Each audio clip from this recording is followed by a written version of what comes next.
And welcome to another episode of Patriots 4th and 2. I am your host today, Derek Havens, and joining me, as always, is Mr. Steve Balestrieri. We are both PatsFans.com bloggers. On today's episode, we're going to be talking about Robert Kraft and Jerod Mayo's comments from the NFL meetings. On the second half of the show, we're going to continue our prospect breakdown. Today, we're talking about wide receivers, offensive linemen. Should be a lot of fun.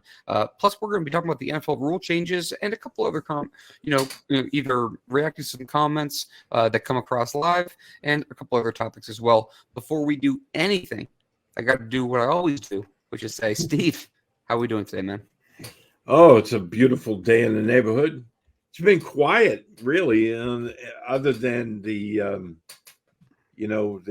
new rule changes by the NFL. I mean, the free agency, frenzy has tapered off to nothing, basically. But with the Patriots, there's never a dull moment, right?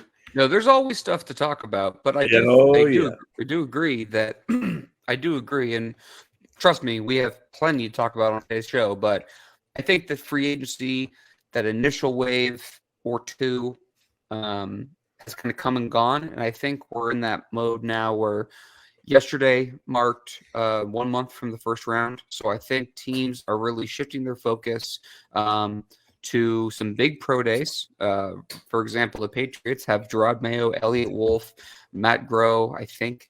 The first two I'm sure of. But either way, they have a high caliber contingent at LSU meeting with Jaden Daniels today. So certainly he would be someone in the mix at number 3 overall. So we have a lot, from that perspective, but as far as veteran signings, it's I would say that it's going to kind of trickle, from here until the draft, and then I'm sure there'll be a ton, after the draft, as there always is, right? So that it makes sense. I want to start with talking about Jerod Mayo and Robert Kraft's comments, Steve. Before I do that, though, just really quick, I just want to say please subscribe to us on YouTube, and if you could leave a review for anywhere you listen to podcasts. Like, share, leave a review. It keeps us high in the podcast rankings, help other Patriots fans find us. So let's start with the comment, Steve, because, honestly, I think we were both a little annoyed with the Robert Kraft comments. It just seems like, from my perspective, that Robert, I feel like, and Jerod at times are getting a little too motor-mouthed, so to speak, and I feel like they really should be saying a lot less than they have, because the more they talk, it almost is making it worse. You and I had an offline conversation that lasted probably 20 minutes. It would have been a great mini podcast because we were both on fire, talking about, Robert Kraft, talking about the Calvin Ridley situation, and it's just kind of one of those things, that, like we said yesterday, it's like, man, just come out and say, look, we offered a competitive offer. He decided for personal reasons that it would behoove him and his family to stay down in the South. But I don't know. He pinned on the girlfriend. It just kind of got weird. I just didn't really care for how that's come across. What were your take on it? Yeah, it's just like, hey, just come out and say, look, we made a competitive offer. We thought it was very good. And he decided for his own reasons he wanted to go to Tennessee, and just leave it at that. It's like he's always has this tendency lately that, he has to throw somebody under the bus. So in this case, it was the girlfriend or fiance of Calvin Ridley. And it was like, it was just TMI, in my opinion. And, and I also think, though, it gets back to the word that we talked about a lot yesterday, which was accountability. It's just like we're not looking for obviously there's 32 teams, so everybody would want a very good player on their team. Everyone's got to make their pitch or whatever. And hey, you were in the mix. It's understood. It's turning a little Red Soxian. Boy. It is. But with Robert Kraft, it's always a John Henry thing. Oh, I'm sure he will. Yeah, I I don't know if I've shared that take with Rush yet, but no, I don't want to dump on Robert too much. I'm not. I understand. I just feel like there's a lot of comments that he's made both in the documentary and lately publicly that I'm just like, dude, less is more. Like maybe stop, flopping the gums a little bit because it's not doing him any favors. And I think that people are frustrated and rightfully so. That more things aren't happening.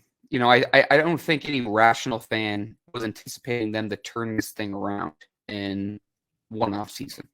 But at the same time, I think people were expecting a little bit more than they've gotten to this point.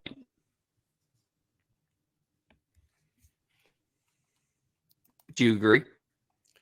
Yeah. And, the bottom line, look, I mean, they had a ton of money to spend, but a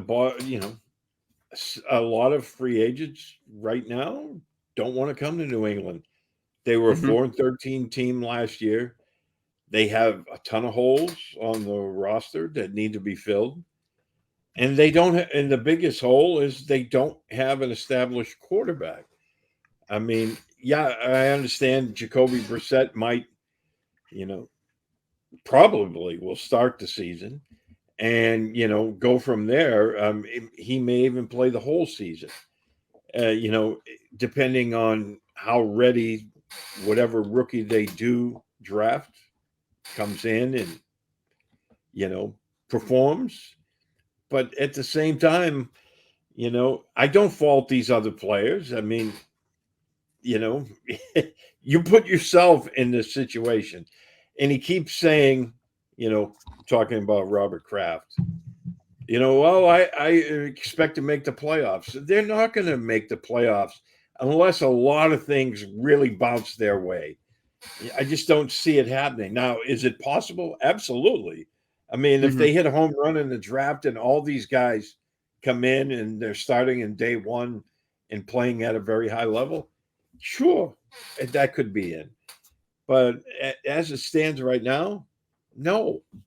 And if they can, I think they really need to aim for 3 to 4 contributors in some way, more or less, right?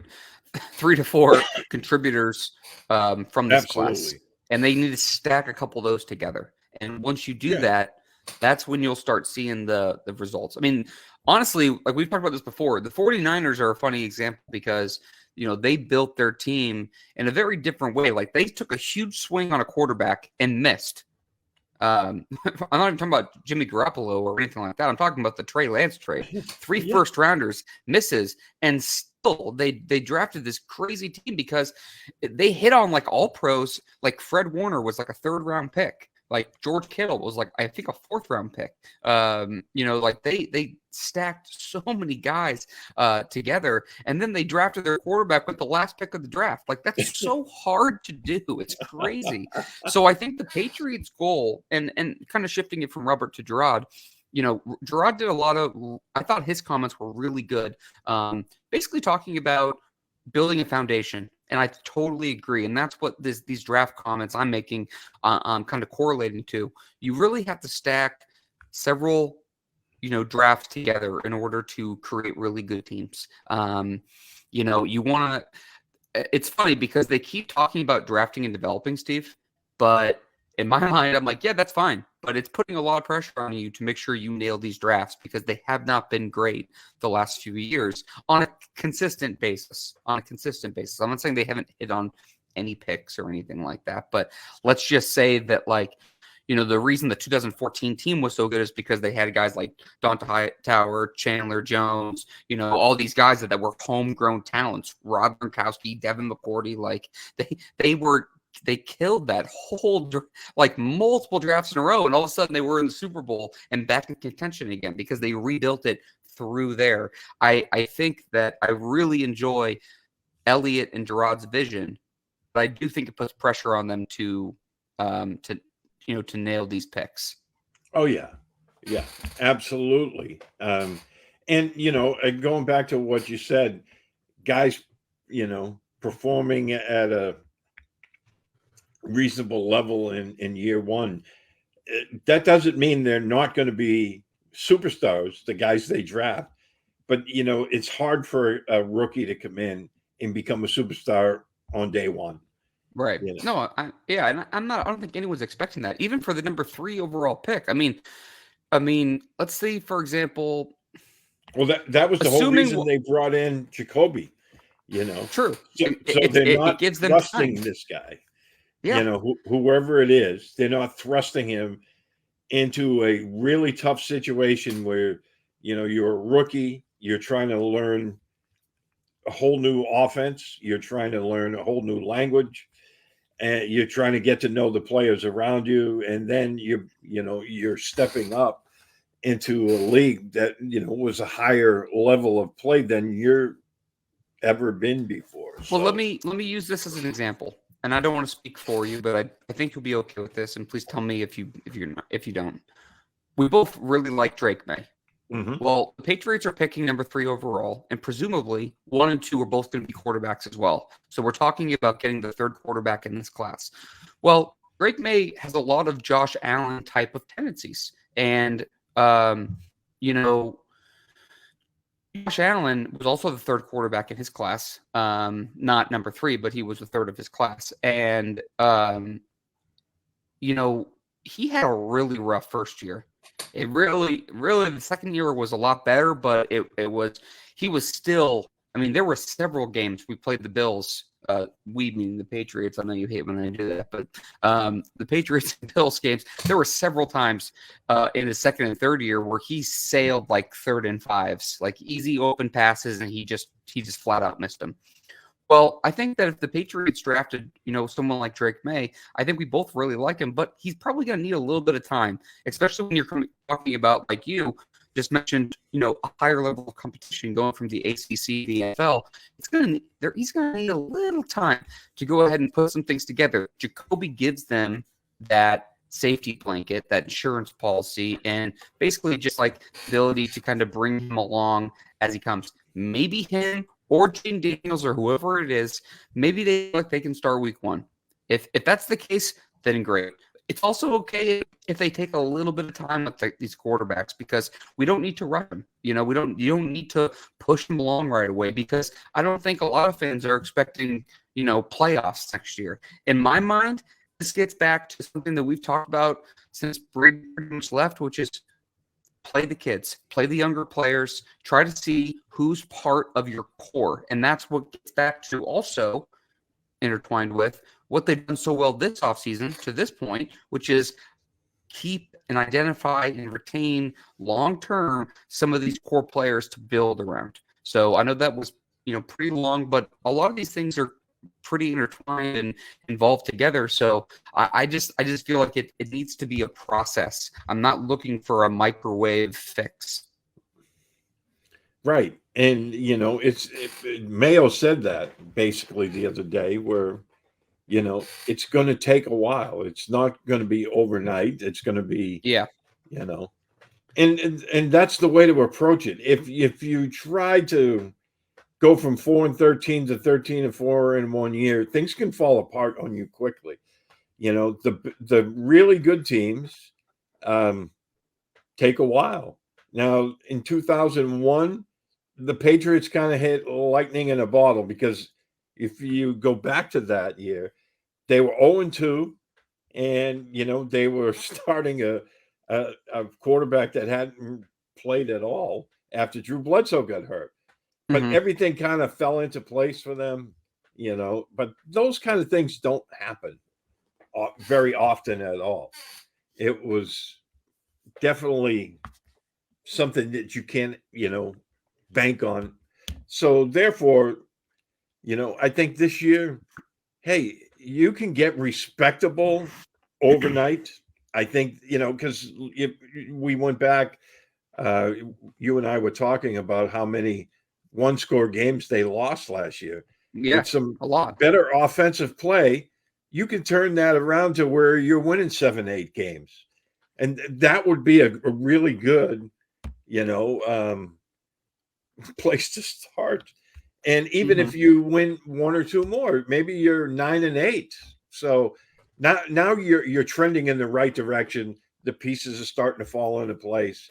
And then, the coaches in the front office, they'll tweak the team and you go from there. But it's not going to be an overnight thing. There was too many holes. If it was strictly, hey, we have a really solid team and all we need is a quarterback, then you fall into what Brady did with Tampa Bay. Tampa Bay had a really solid football team, a really good defense, and skill position guys. They just didn't have a quarterback.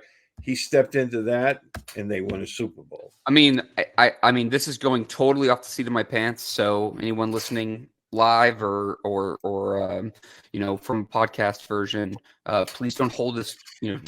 Don't hold me to this. But I'm pretty sure Jameis Winston had like 30 interceptions and like 8 or 9 fumbles. He had the year before because they were 9-8. And because I'm pretty sure he threw 30 touchdowns and 30 picks, if I'm not mistaken. And then Brady came in.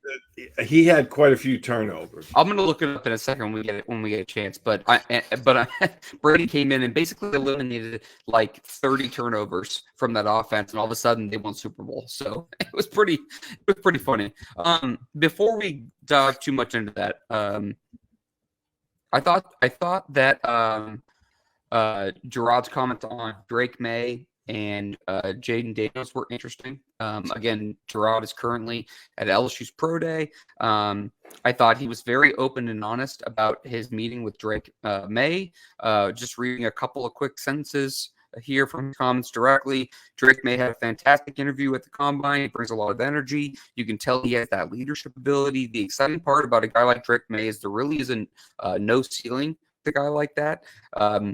And then he talked about how he was on Zoom with Jaden Daniels, and they have pro days coming up, and he's looking forward to meeting him. And they are not hiding the fact that they are looking at quarterbacks at number 3, Steve. Okay, it's right out in the open. And I appreciate the no BS approach. But Jerod also, and I feel like this is worth at least having a quick discussion about, said that basically they wouldn't necessarily hang up the phone if somebody offered, as he termed it, a bag for number 3, multiple first round picks, and trading down. Well, if I could pull up the exact quote here in a second, but what's your initial thoughts on that while I find it? Yeah, I mean, my feelings on this, and I've written about it.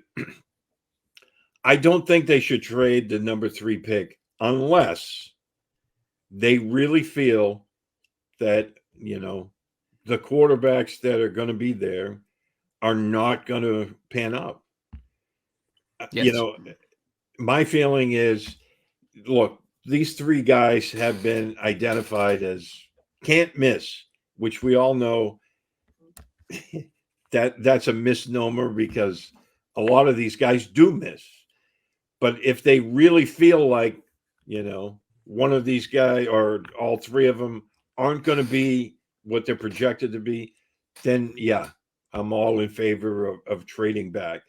But if they believe that, we've been talking about Drake May. Right. If Drake May's going to be there at number 3 and they feel like this guy is going to be a perennial all-pro, type of quarterback, then you have to do it. You have to take that chance. I know if you get multiple picks, you have a better chance of hitting on one of them. But that was the same criticism that was always leveled at Bill Belichick. He's trading back. He's getting multiple picks, but he's not getting those blue chippers. Well, so here's the thing. Like, it goes back for Bill specifically, just not to harp on it, but just to go ahead and give an example for what you just said. It goes back to the Julio Jones, Jonathan Baldwin conversation from like a decade plus ago, where he's like, yeah, why would you, why are you going to overpay for socks or something like that? Like, I forget the exact quote, but he was basically saying, like, why take Julio in the top 10 when you can get Jonathan Baldwin in the second round? Like, that's how he viewed certain guys. And I'm not saying it's a direct correlation to this. I'm just saying that he really put he thought that there were a lot of players that were kind of the same. And I can understand a little bit with how he approached it, but I also think that sometimes there are just guys that are going to be different. And as you use the term blue chippers, if Jerod and Elliot Wolf and the Krafts or anyone on the scouting team or whoever in the front office thinks that Drake May or Dayton Daniels, if they're available at number 3 a month from now, if they think there's a chance they're going to be a top 10, 12 quarterback in this league, it doesn't matter what the team offers you. It's not worth giving up that piece because they need a quarterback. I don't care if it's 4 first-round picks. It doesn't matter. If you think that he's a guy who could be in the top, third of the league of quarterbacks, you take it because ultimately that's going to be part of the driving force for you, competing for a championship over the next 10 to 15 years. So we said this before, and you already kind of shared your thoughts, which I agree with implicitly, but I would just say I am fine with them trading down, but I'm hoping that if they trade down, I'm believing the premise is they don't think X quarterbacks that are available are worth the value of that 3.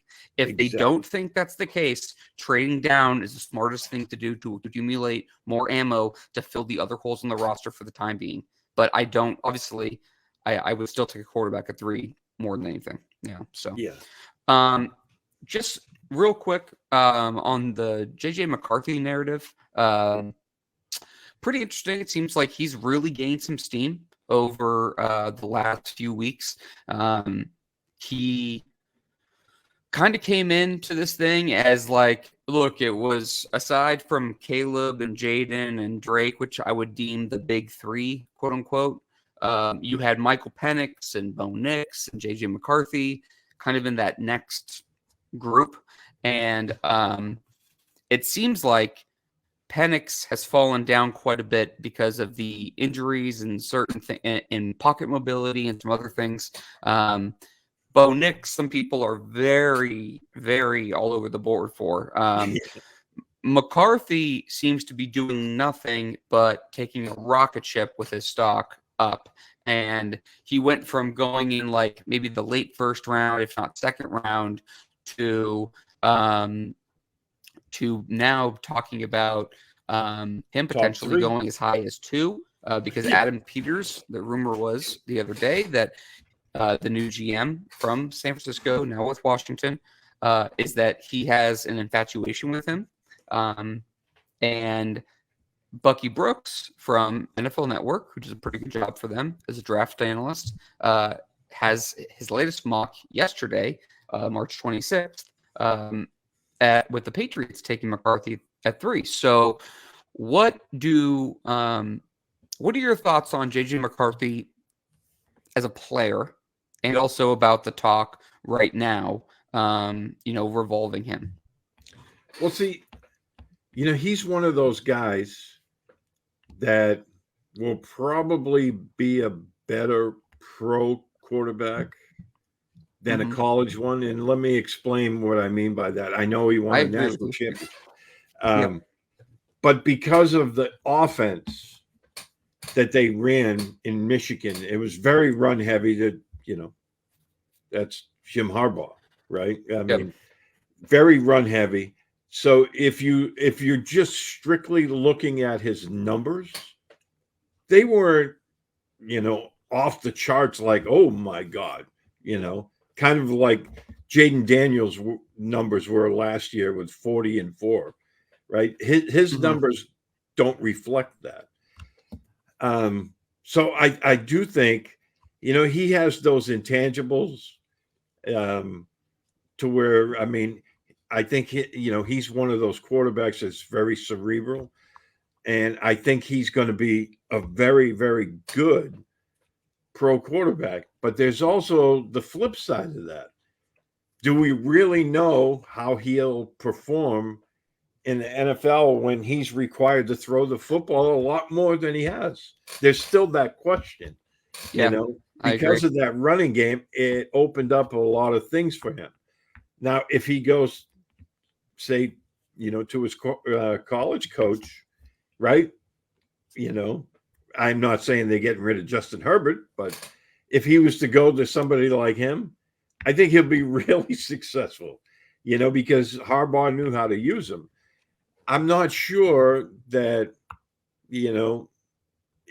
again, there's so many questions about these guys. None of them are a perfect prospect, but, there's still that. Are you really sure you want to take this guy at number 2 or number 3? I would rather go with one of the other guys. Now, if they would just slide back and for some ungodly reason, if he was still around at 4 or 5 or 6, whatever, if they were to take him then I think that might be a little more palatable.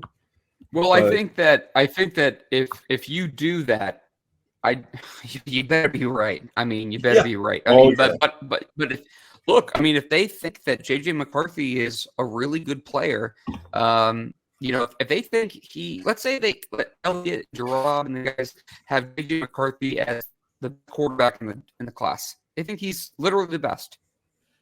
Then what's the point of trading down even a couple of spots? Don't risk it. Just don't. I would say the same thing. Like I said a second ago, it's not worth the extra draft capital.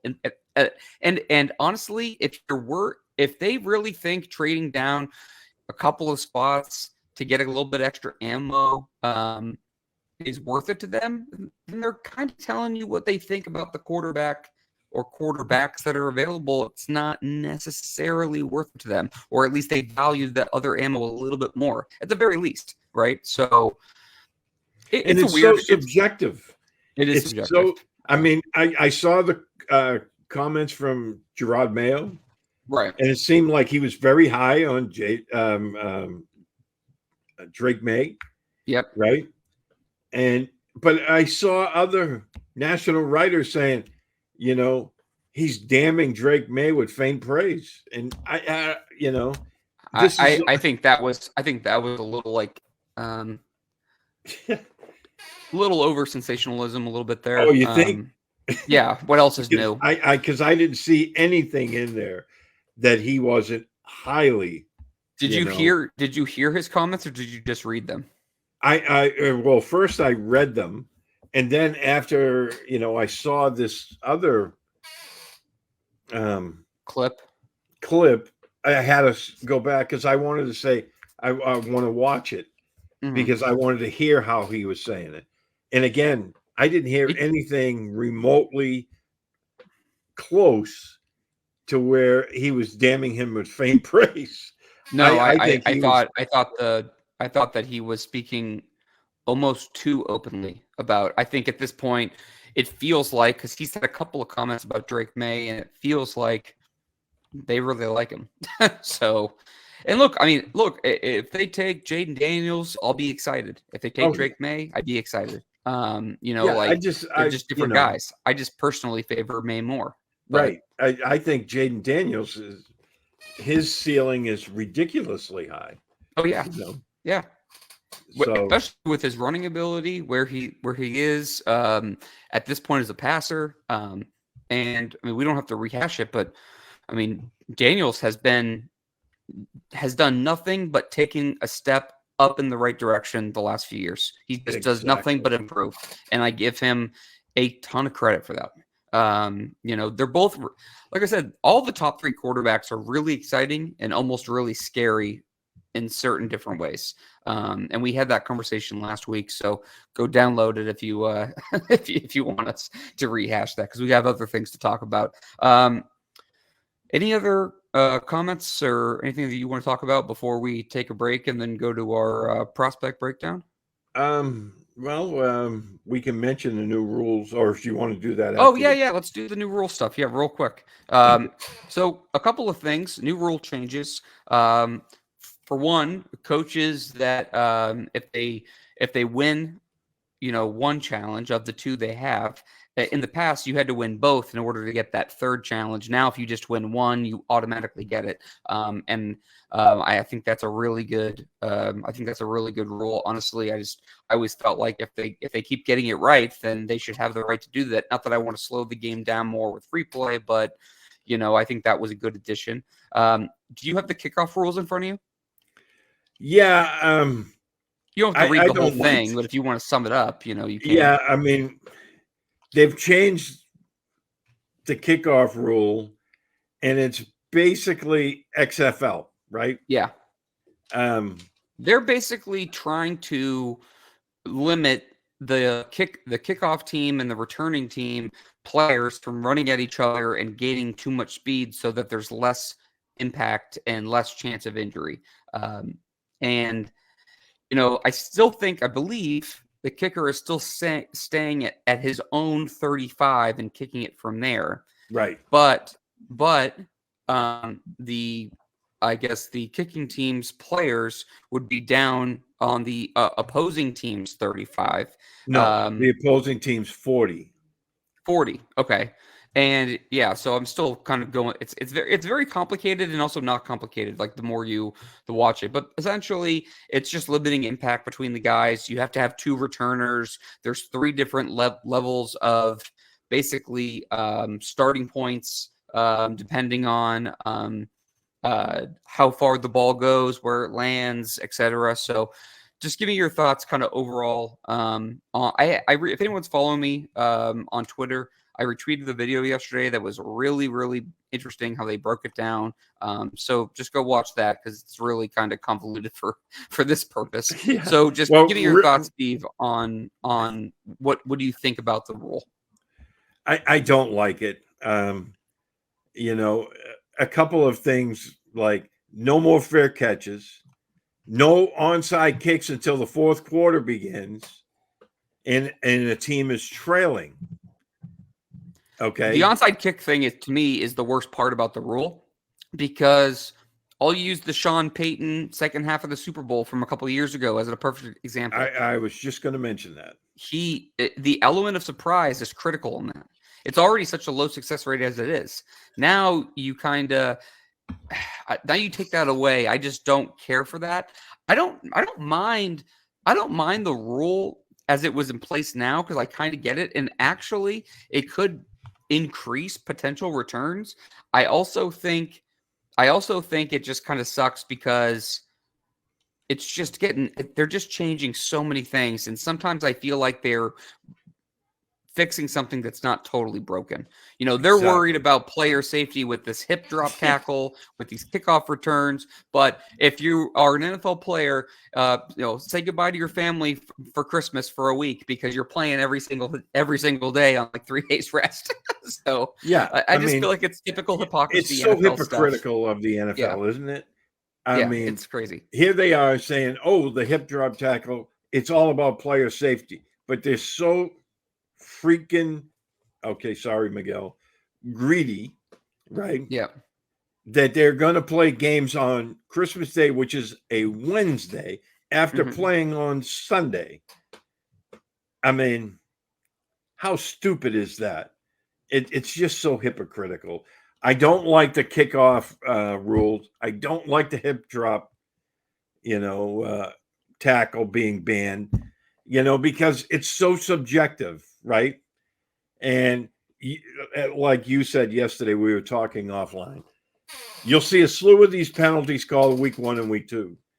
And then they'll kind of ease off on it. And then once the playoffs hit, boy, somebody's going to get hit with one of these. And it's going to come at a pivotal time, in a playoff game where one team is going to get penalized and, others will not. And I think that's horrible. I mean, the referees are already struggling to get calls right. And now you're throwing this into the mix. Yeah. Yeah. It's really, I don't mind the kickoff thing as much, but some of the other things to me are just overkill. And it's just a little too much. And you mentioned it already, but like the subjectivity that the officials are already not good.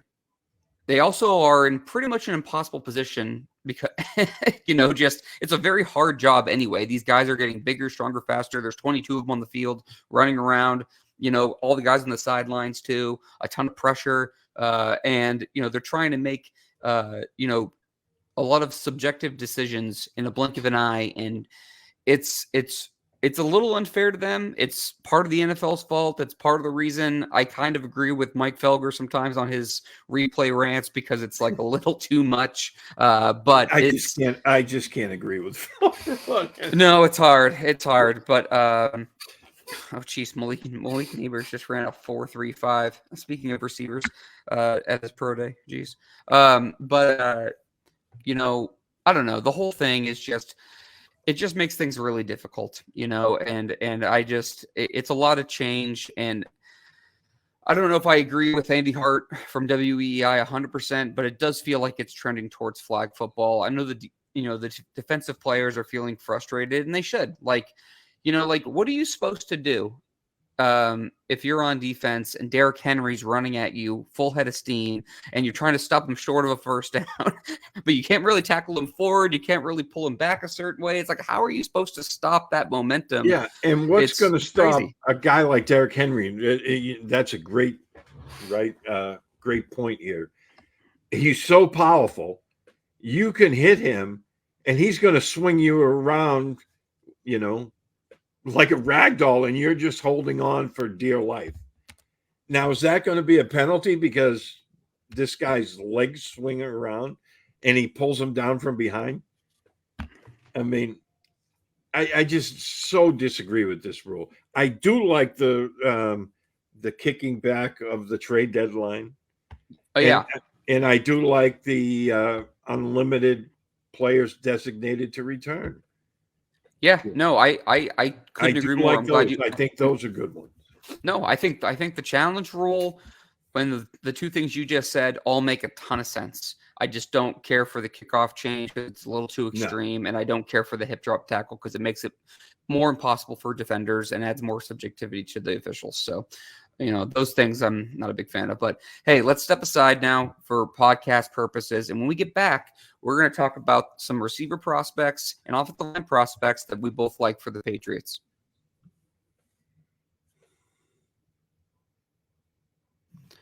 All right, we are back here on Patriots 4th and 2. Derek Haven, Steve Balestrieri with you. Spend some time on the first half of the show on some non-draft topics. Well, I guess we sprinkled a few in there, but mostly other draft topics. We're going to continue our prospect breakdown now and talk about receivers, offensive linemen. Steve, man, it's going to be very, very hard to keep this second half of the show on the track because there's so many good guys to talk about. Okay. And we're not gonna be able to go through every person. But both positions, we'll be more tackle focused, I think, because the Patriots are decent on the IOL, although there are some really good guys. But receivers, tackles, talk about two of the big three need for this team right now. Do you have a preference on which position you want to start with? Let's start with wide receiver. I know most people, want that. Okay, so let's just rip off shiny hood ornament, as Football Facts always does. I think, put it this way, I think receiver would be incredibly fun to add to this team. I just think they need a quarterback first, which is why these first three players that I'm going to mention are all great players for different reasons. But I really like Marvin Harrison Jr., Malik Neighbors, and Rome Odunze. Talk about, if you want to mention anything about those three, we can, unless you want to just skip and go to the next kind of group of guys. Well, you can add to, anything you want to add to those players. I'll give you a couple others. Well, okay. So I would say Marvin Harrison Jr. is just one of the more complete prospects in the entire draft class. He does everything really well. Malik Neighbors really put some kind of similar to Jaden Daniels, really kind of grown each year and is incredibly explosive. Probably, I would say that's the only thing that Marvin Harrison Jr. doesn't have. I mean, he's still explosive in some ways, but that's like his long speed is really not his strength. It's everything else. Where Malik Neighbors, where some people, I don't think some people necessarily like him more, but I think some people would say that he just is he just like jumps off the field when you're watching him. I mean, he is really crazy. I was just talking about the pro day and that LSU's having today, and he just ran a 4.35. I mean, it's really impressive. His numbers, if you look at his stats, are sick. Romo Dunze is also an incredibly talented player. Not a huge like separator per se, but does it well enough where you're not worried about him at the next level, and is just like a tactician. Like everything he does, it's like no wasted movement. I really like a lot of the Washington receivers. Polk is one of my favorite receivers in like that probably third round, but Odunze just does everything right. And it's just crazy, Steve, that we continue to see just this wave after wave after wave of great receiving prospects come out of the college game. Yeah. And you were talking about Neighbors, with Daniels down in LSU, he averaged last year 17.6 yards per reception, which is incredible.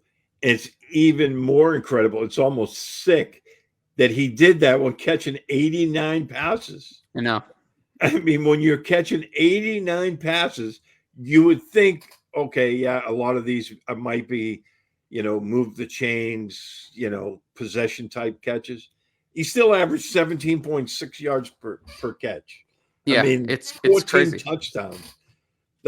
Those numbers that's incredible. And he's doing it in the SEC, know, where so many good cornerbacks come out.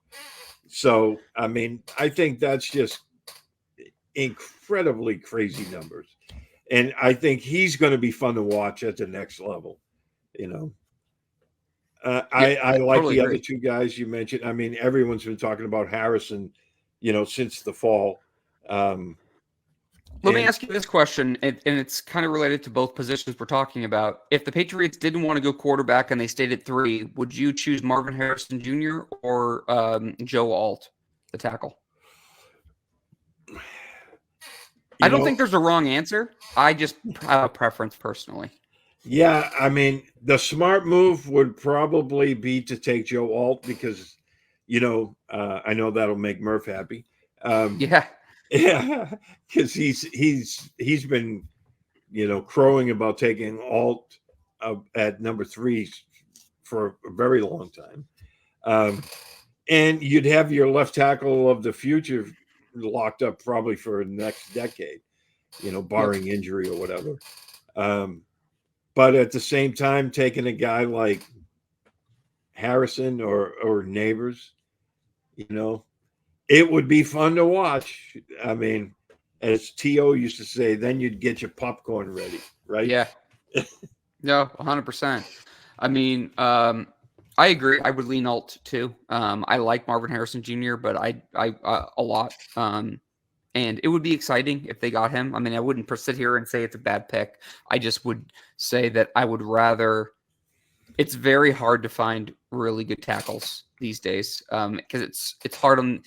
It's hard. That's the only probably the offensive line is the only thing that's probably hard on the offensive side of the ball in the NFL these days. But the offensive line, there's not a lot of good offensive linemen, and that would be. And there's so many good receivers. I just would rather probably take Alt, and then drop the receiver in last. But I wouldn't be upset with Marvin Harrison. It would be exciting, of course. I mean, anyway, but let's talk about, the next kind of group of receivers, at least that we think that the Patriots could be potentially in the mix for. Any favorites stand out to you? Of course, I got to have my South Carolina guy in there. Yeah, Xavier Legette, of course. Oh my God, I really like Xavier Legette too. Yeah, I think he would be a great fit, with the Patriots because he has all the stuff you're looking for. I know another guy, Mitchell from Texas. Yeah, Donnie Mitchell. I like Mitchell a lot, and Xavier Worthy. Another Both are really interesting. really good wide receiver. And Yep. there's that other guy from LSU, Brian Thomas Jr. He's a really big guy. I mean, he's like 6'4". And he ran out of his sneakers at the combine. So I kind of want to leave. I really like Brian Thomas. You do too, obviously, but I kind of want to leave him out of it because unless the Patriots make it a very aggressive trade up from 34, he's going to be gone. I think. Yeah. I think Worthy or Mitchell, the two Texas guys, could potentially be there. I think Xavier Legette, I've seen him go anywhere from early second round to early third. So part of me wonders if they do the quarterback tackle thing, could they potentially move up a little bit and get him, who I really, really like. I mean, there's a lot of guys that you can like in this class. Oh my God. There's so many good wide receivers. Oh, I know that. I think the obvious answer, Steve, is taking a quarterback at 3, and then either taking the best tackle or the best receiver in the second round, and then doing the opposite in the next round. I think it's an easy decision based on how free agency went and kind of what they're doing. But, part of me wonders if they're going to just keep the offensive line with veteran guys and try to add more younger players in the second and third round. Like, I don't think it's crazy if they didn't take a tackle at all and they take 2 receivers to pair with their young quarterback, because that would be a little similar to the Packer way, quote unquote, of taking a lot of skill position guys on day 2. And they mentioned weaponizing the offense and doing that. Like, if Chucks plays OT or left tackle, the middle, the guards in the center are pretty much locked up. And then all of a sudden on the right tackle, you have Onwenu. Well, maybe if you sign another veteran, you're okay at left tackle, and you worry about that maybe next year, and you worry about really kind of focusing on weapons and stuff this year. What are your thoughts on that take? I know that it's not a very popular opinion, but I do think it's not out of the realm of possibility, especially with how their signings have gone to now. Yeah, and again, I mean, we talked a little bit about this last week. I mean, Okorafor, they signed him, and they still have Calvin Anderson, who's supposedly very healthy now this year. So would it shock you if, maybe they left tackle in the draft to the mid to later rounds? Mm-hmm. It's all dependent on how they feel about these guys. And, I could, like you said, I could see them double dipping at wide receiver and a quarterback, obviously first. And, would have to see where the chips fall. But, interior offensive line, I think they're pretty much set there. They have some younger guys that they're hoping will grow into their role. I know City Sal was kind of thrust into the mix because of injuries last year. But, now he's had a year to acclimate to the NFL. He'll probably put some size on in the offseason, and we'll see where it all goes. But, there's so many good wide receivers in this class. I think there's still really good guys that'll be in the 4th round. I mean, yeah, no. I'll read a couple names off, okay, and then you can pick 1 or 2 if you want to discuss anything. But like Keon Coleman from Florida State, fascinating prospect, 6'4", 215. I think the biggest thing for him was his 40 time was really slow. So I think people are worried about his separation ability. But man, and maybe I'm scarred from N'Keal Harry a little bit, so he scares me just because of the what I'll call N'Keal Harry syndrome. But if you watched any Florida State games, he made plays that made your jaw drop, and his catch radius is sick. He's very I'm scared he's going to end up going to like the Chiefs or something like that and just being an absolute star. I really also Lad McConkey from Georgia, really super twitched up guy, slot receiver. Man, his release package is nasty. I mean, if you just watch some of his Senior Bowl clips and you can just see he just moves at a very different speed. I really like Ricky Pearsall from Florida, another slot guy. Made one of the best catches I've ever seen in my entire life. What was that, a year or two ago? Troy Franklin, I'm not as big of a fan of. I liked him more as I watched him, but the more I watched him, the less I liked him. But I mean, seriously, I'm going to keep going. A couple more names. Tez Walker, yep. Played with Drake May 2 years ago. If they draft him, he would be kind of intriguing. I think Jalen Polk in this class is going to go in the 3rd round, and I think he's a sleeper a little bit because I think he's overshadowed by so many other guys that are kind of interesting. I don't think I wouldn't necessarily say he like does anything amazing, but I feel like he does everything really good. And yep. I think for what you're going to get for him, like where you're going to select him, I think he's going to severely, outplay his draft stock. And the last one of my favorites, well, 2 more, I guess, will be Roman Wilson from Michigan, who I also love. I love a lot of the slot receivers in this class. I know the Patriots need more of an X, but I mean, adding any talent would be great, and some of these guys are really, really good. And the last one's Jerry Rice's son, Brendan Rice. I feel like he is another guy who I feel like you're going to be able to draft higher later than where he should be going. I think he's a pretty good player too. So I know I just threw literally a ton of names out. Because they're all good. They're all good. They're all good. Like I keep going through it, and I'm like, there's like 20 receivers in this class, and I'm not even talking like later, like super late rounds. I'm talking about in the first like 3 rounds. So call it top like 80, 90 players. I mean, like 20 of them are going to be receivers. Another 10 or 12 are going to be tackles. Another 8 are going to be quarterbacks. I mean, it's crazy. Yeah, and I think everyone keeps saying the Patriots are going to go quarterback, tackle. I wide receiver. I think it's going to go the other way. I think it's going to be. I'm starting to think the same thing too. Yeah, I think it's going to be quarterback, wide receiver, tackle. So it kind of pushes down, a lot of the names that people are mentioning as, possible Patriots, because I don't think a lot of those guys are going to be around when they finally get around to picking a tackle. But yeah, no, and we could be way off on this, but we'll see. I think I don't know this for sure. And there are several tackles that I really, really like who could be there at 34. So, and we'll talk about that in a second. And we do have to hurry up a little bit because it's already been 52 minutes. So, I know I have to go too. Okay. Well, so I'll just say this.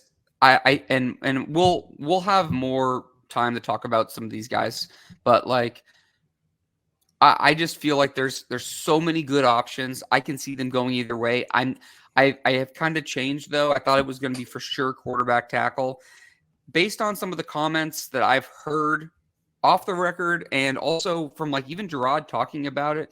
I really think that Chucks is what I'm just going to call him for now. I really think they're looking at him as a starting left tackle for them, and I don't think it's as pressing as maybe some people think it is. I don't know. Any thoughts on that? Yeah, we'll see. I mean, like I said, well, their actions will kind of tell us what they're thinking, right?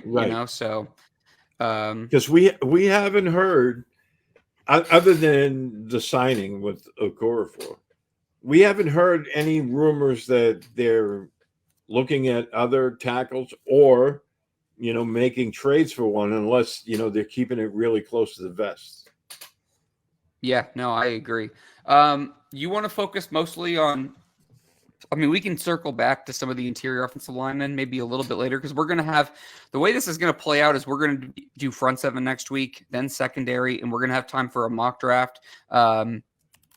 And then we will have an additional show before the draft where we can kind of do some final things. So we can circle back on some of these guys right now. But let's focus on tackle, because that's clearly where I think the bigger need is that stands out for the team. Obviously, we shared about Joe Alt. I think he's one of the – Oh, yeah. I think Joe Alt is the safest pick in this entire draft. Yep. I would say, I just think everything about him is – he is going to be a very good player for a long time, and I think taking him is an easy decision. Olu Fashanu has really kind of fallen a little bit in some people's eyes. I think that people were worried about, some of his tape this year, some of these things, but I mean, he's not really in my mind in the Patriots range unless they were to trade back to like the Vikings and they're picking at like 11. Troy Fountain, the offensive tackle / guard from Washington, I think is an absolute stud. I feel like he can play literally almost any position on the line. Talise Fuaga. There's going to be, I'm literally going to rip off like I did for receivers. Amarius Mims, just an absolute beast from Georgia.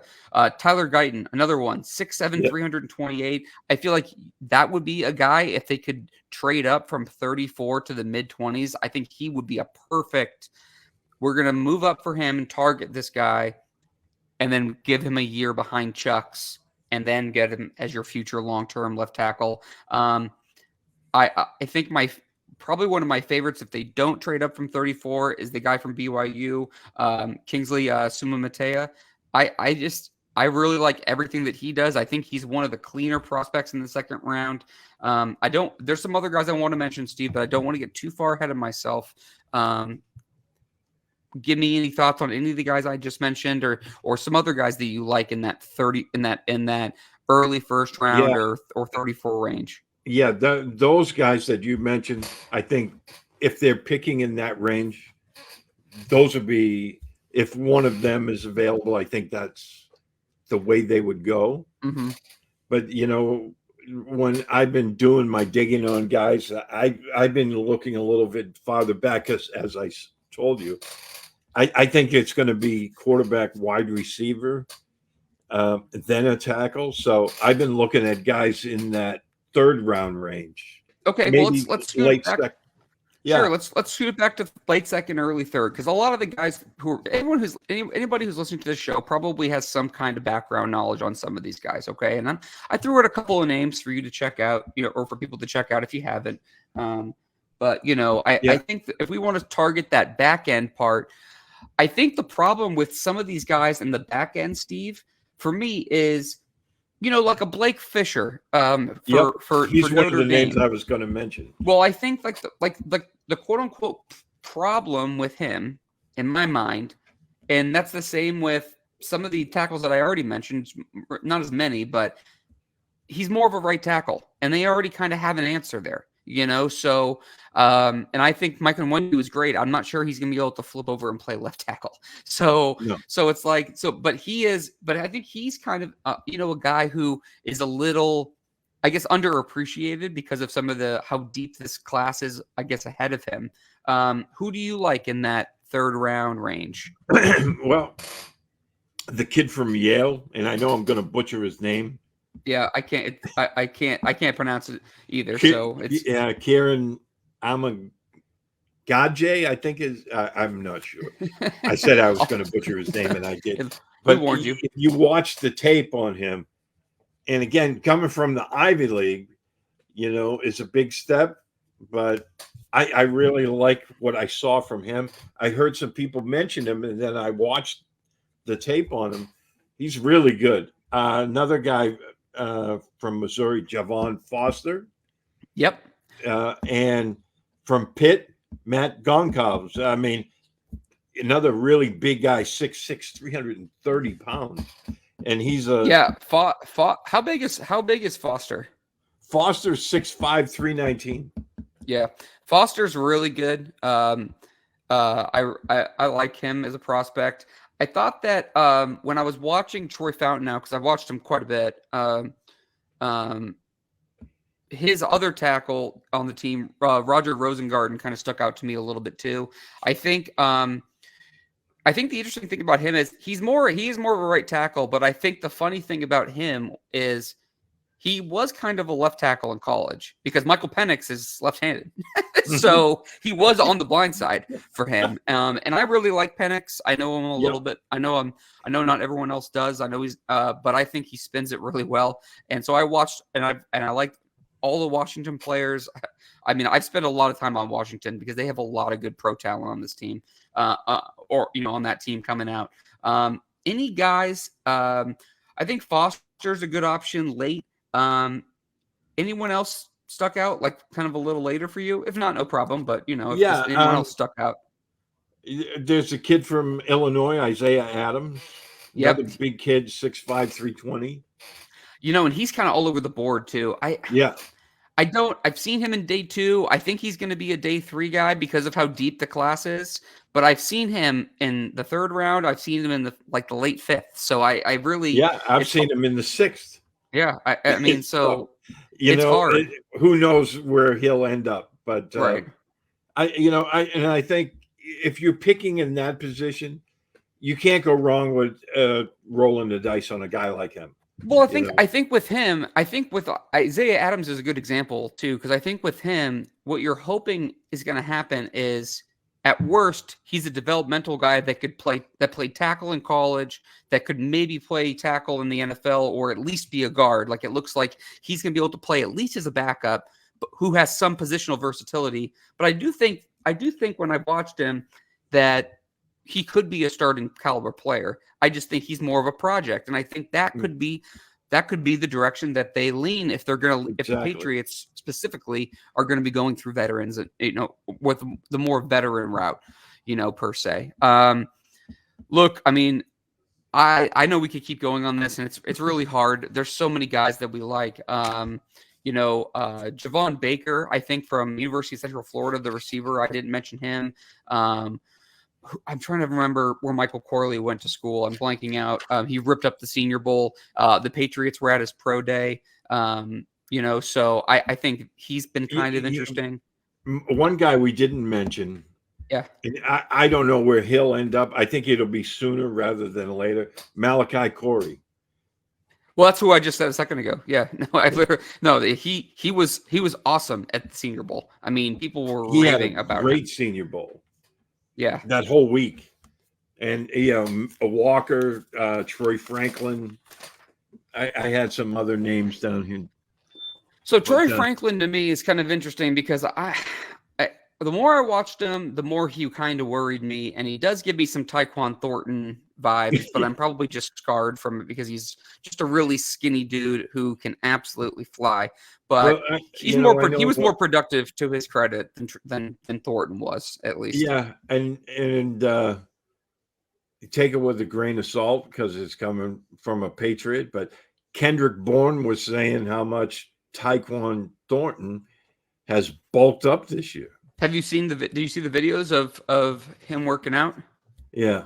Yeah, I mean, he definitely looks pretty, like, I would say he's packed on some muscle. Now, I don't think it's going to slow him down a ton, but I'm hoping that if he packs on some more muscle to that frame, that he's not as frail. Seems a little strong, but I guess he just helps him protect himself a little bit more. He's kind of spindly, Yeah, he is. And maybe that'll help in his route running because I think because of that, being too thin, that he rounds off his routes more than he should. And that could just be me seeing a glass half full, but we'll see. He's going to be on the team this year, and hopefully he can stay healthy, and we'll see what he can do. Right. Any final thoughts, Steve, as we wrap up the show? No, I just, I was very disappointed with Robert Kraft. He seemed like he was parroting all the same things that the Patriots fans said about the dynasty. But then, he, in the same breath, he throws Bill under the bus again by saying, oh, well, first he said, oh, yeah, we want to bring Bill back and, put him in the Hall of Fame someday. But then he says, our focus is to draft well and sign guys to second contract, which we're doing now, Yeah. That was an obvious shot across the bow. I thought there were some pretty. I do not think Robert Kraft and Bill Belichick's relationship is good at all right now. Like I think their relationship is way worse than what people thought Bill's and Tom's was at the end. And I think that, and I feel pretty comfortable saying that. It's just me, but I agree. I thought the shots were unnecessary. I think he just needs to do less talking because I think he's not helping himself any. I guess my final thought would be, we're recording this March 27th. March 26th, yesterday, was a month officially before the draft. So I'm just so excited for it. Really looking forward to it. We're going to be doing a show probably about, I think 3 or 4 more, I think 4 more probably before the draft. So like I said, next week we'll continue to talk about some kind of news. I'm sure there's going to be something because there just always seems to be with the Patriots. But we will talk about the front 7 next week, work into the secondary the following week, and then do our mock draft like we always do. And then we'll try to fit in some kind of draft potpourri show to touch on everything that we feel like we can't get to enough of. So we'll figure that out. But that's kind of what we're thinking. We'll still be recording. We're aiming for noon Eastern, every Wednesday. So we'll try to keep on with that as long as our work schedules allow it. Yeah, when we do our mock draft, we should ask some of our, readers and listeners to pop in with their own. We'll read off some of their top picks. Yeah, I think that's a great idea. And like someone like Todd who comments in all the time, I would love to get his thoughts on maybe like a Patriots first, second, third round kind of thing. Mm-hmm. I'll have to pull Murph and Claire and a couple of people before that show so we can share some other perspectives. But we usually do a pretty good job of nailing kind of where they're going to go. I think right now, the last thing I want to mention, I think right now the biggest thing is there's so much speculation about that second pick in the draft. With Chicago trading Justin Fields and just the interaction between like Caleb Williams and Keenan Allen, the new Bears receiver, Mm-hmm. Even the interaction at the pro day was it just felt like it was a done deal, locked up. Caleb Williams is number 1 overall. So really, in my mind, the Commanders are on the clock, and I'm just fascinated with, what they're going to do. And I'll be curious to see how it'll affect the Patriots because it will affect the Patriots one way or the other. By the way, Evan Lazar is actually going to a lot of these big pro days. He's at LSU right now, and he tweeted out a picture of Elliott Wolf and Jerod Mayo and Matt Groh and Alonzo Highsmith and some of these other guys that they added. Was Van Pelt with them? Van Pelt was with them. Ben McAdoo was with them. They're bringing the entire team and they're doing their homework. They will be taking a quarterback at 3. I mean, I don't think there's any speculation. I think all this talk about them trading back is absolutely not going to happen. So I mean, unless I'm getting totally hoodwinked, I'm not. They're not bringing some of these extra guys out for this. A stupid offer, out of the blue, and they want to really overpay. Right. I think they take a quarterback. I think it would have to be an absolute Godfather type of offer in order for them to at least strongly consider it. I think right now they're being pretty open and honest about what they want to do and what they feel like they need to address. So anyway, we had a ton of live listeners or viewers, I guess we should say, today, just like last week, which is really fun. So appreciate everyone who's listening live and whoever commented, Todd included, because he sent a bunch in. I'm sorry I didn't share some of them. I was distracted trying to look at pro day news and prospect lists and everything else. But I thank you for everyone who is downloading the podcast, checking us out weekly, sending in comments to Steve and I on Twitter. It's very much appreciated and makes the show really fun. Please again subscribe to us on YouTube and Apple Podcasts. Like, share, leave us a review. Keeps us high in the podcast ranking so other Patriots fans can find us. I want to thank Russ Goldman and Ian Logue. For Derek Havens and Steve Balestrieri, thank you again for listening to this episode of Patriots 4th and 2, and we will see you guys next week.